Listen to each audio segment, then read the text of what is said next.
कृष्णं वंदे जगद्गुरुम्। ओम श्री कृष्णाय विश्वरूपाय बहुरूपाय नारायणाय अनंताय परमात्मने नमो नमः। आज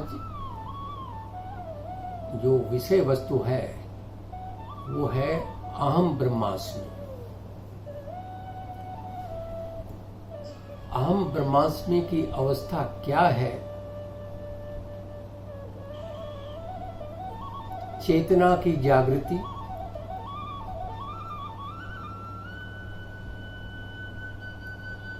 और ब्राह्मी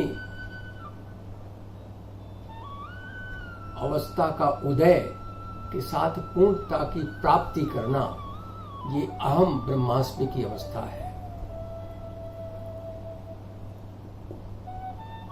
निशब्दम परमम पदम तत् सन्निधौ वैरित्याग।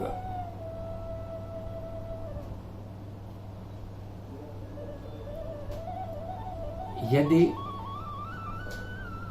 प्राणी यानी मनुष्य परमात्मा के संस्पर्श में जाते हैं तो इनके सानिध्य से, परमात्मा के सानिध्य से व्यक्ति की ग्लानि, आवरण, ये सब मुक्त हो जाते हैं, निवृत्ति हो जाती है।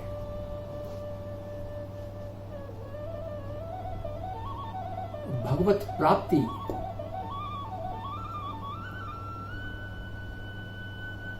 हो जाती है। ये अवस्था अहम ब्रह्मास्मि की अवस्था कहलाती है। निशब्दम परमम पदम, वो अवस्था स्वरूपिक अवस्थानम की अवस्था, अपने स्वरूप की अवस्था। निशब्दम, शब्द से परे, परमो व्योमन यानी परम आकाश, जहां पर दैवीय जगत का विचरण होता है, जहां इस अनंत कोटि ब्रह्मांड का संविधान, जहां से संविधान लागू होता है, वहां ऋचाओं का विचरण होता है। परम आकाश, परमो व्योमन, वो अवस्था अहम ब्रह्मास्मि की अवस्था है। अब ब्रह्म क्या है, आत्मा क्या है, चेतना क्या है, ये भी आप समझ लें। मन क्या है? मन, ये हम 8 वेदों की प्रकृति है। छित जल पावक गगन समीर, मन बुद्धि अहंकार,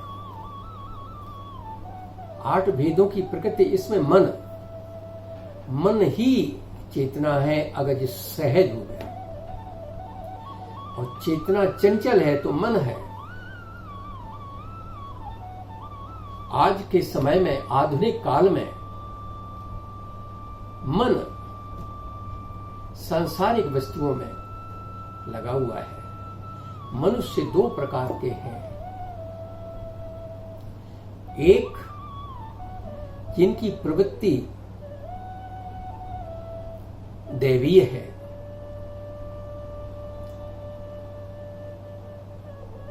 जिनकी प्रवृत्ति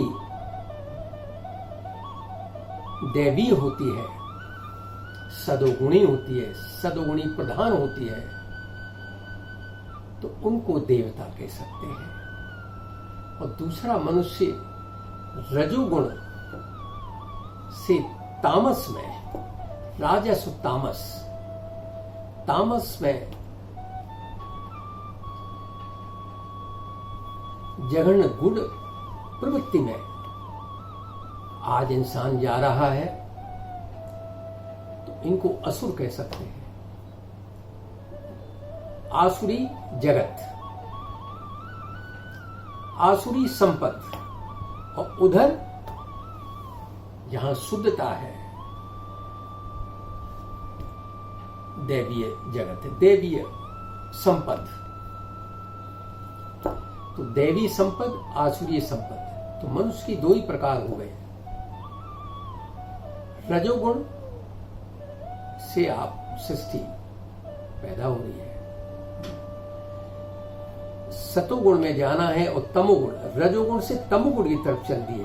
सारा संसार के लिए कह रहा हूं मैं, सारे मनुष्य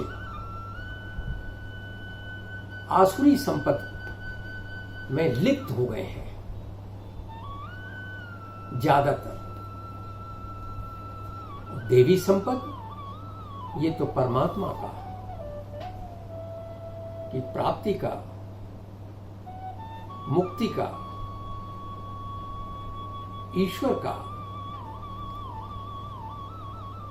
आज सारे विश्व में सब मान रहे हैं, सब ने मान लिया है कि ईश्वर एक है। कोई भी धर्म हो, कोई भी बड़े बड़े ऋषि महर्षि, आधुनिक काल के भी संत महात्मा,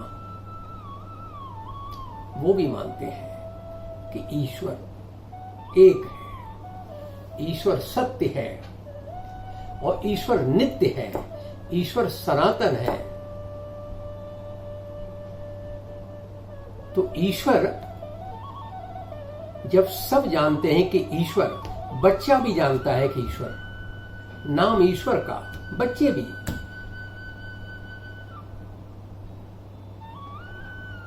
ढाई 3 साल के, 5 साल के, 6 साल के, 8 साल के बच्चे ईश्वर नाम को जानते हैं, सुन रखा है। तो ईश्वर क्या है पहले समझ लें आप। 5200 साल पहले, 5000 साल से ऊपर की बात कह रहा हूं, जब नारायण, जगदीश्वर, मधुसूदन, केशव, श्री कृष्ण का प्राकट्य हुआ,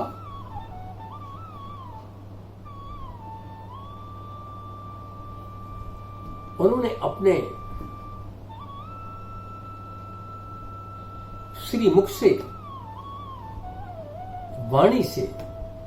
वाणी निश्चित की और कहा, ईश्वरः सर्वभूतानि सर्वभूतानां हृदय, ईश्वरः सर्वभूतानां हृदय देशे तिष्ठन्ति। इसका आशय है, ईश्वर सब मनुष्यों के, चाहे स्त्री हो, पुरुष हो, बच्चा हो, वृद्ध हो, जवान हो, बूढ़ा हो, कोई भी हो, सबके हृदय में बसते हैं, हृदय में है। जब ईश्वर सबके हृदय में है और स्वयं नारायण अपने श्रीमुख से ये वाणी निश्चित करते हैं, निर्गत करते हैं, श्रीमुख से कहते हैं, तो ईश्वर की कही बात तो ये अपौरुषेय हो गई। और ये ईश्वर का जो संविधान है वो भी अपौरुषेय है, वो तो ईश्वर वाणी है। ऋषियों ने अपने शुद्ध चेतना में दर्शन किए हैं, देखा है, स्पर्श किया है।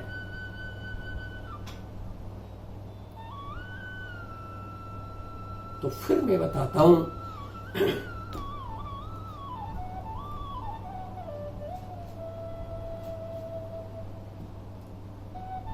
भक्त्या ज्ञातुम दृष्टुम च तत्वेन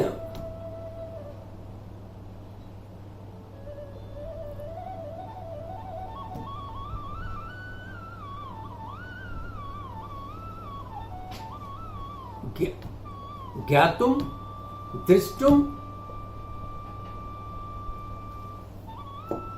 और तत् के रूप में स्पर्श स्पर्शम च। तो इसका मतलब हुआ, इसका आशय है कि ईश्वर को आप जान सकते हैं, ईश्वर सुलभ है, जान सकते हैं, देख सकते हैं, स्पर्श कर सकते हैं, ईश्वर में समाहित हो सकते हैं, प्रविष्ट हो सकते हैं।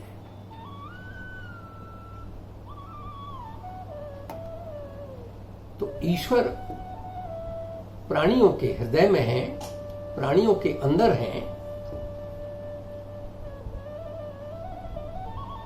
तो ये तो देह है, शरीर है। तो बच्चे आजकल दोहराने लगे हैं, इदम शरीरम देव मंदिरम। जब परमात्मा हमारे अंदर है तो हमारा शरीर तो देव मंदिर हो गया। बच्चे क्या दोहराते हैं? मन मना भव मद भक्तु। छोटी छोटी भक्ति तोतली आवाज में दोहराते हैं, मन मना भव मद भक्तु। परमात्मा स्वयं श्रीमुख से कहते हैं, मुझे अपने मन में भावित करो, धारण करो, नमस्कार करो, मुझे भजो। यह आशय हुआ मन में। और कहते हैं, परमात्मा ने स्वयं कहा है, यज्ञ नाम जप यज्ञो अस्मि। सारे यज्ञों में, यज्ञ माने परमात्मा का ध्यान धारणा करना, परमात्मा की स्तुति करना, ध्यान साधना करना, यज्ञ, जप यज्ञ, परमात्मा का नाम लेना। स्वयं कहते मेरा नाम लो। और कहा है, सर्वधर्मान परित्यज्य मामेकम शरणं व्रज अहम त्वाम सर्व पापेभ्यो मोक्षयिष्यामि मा शुचा। जो स्थिति आज से 5000 साल 5152 साल पहले थी,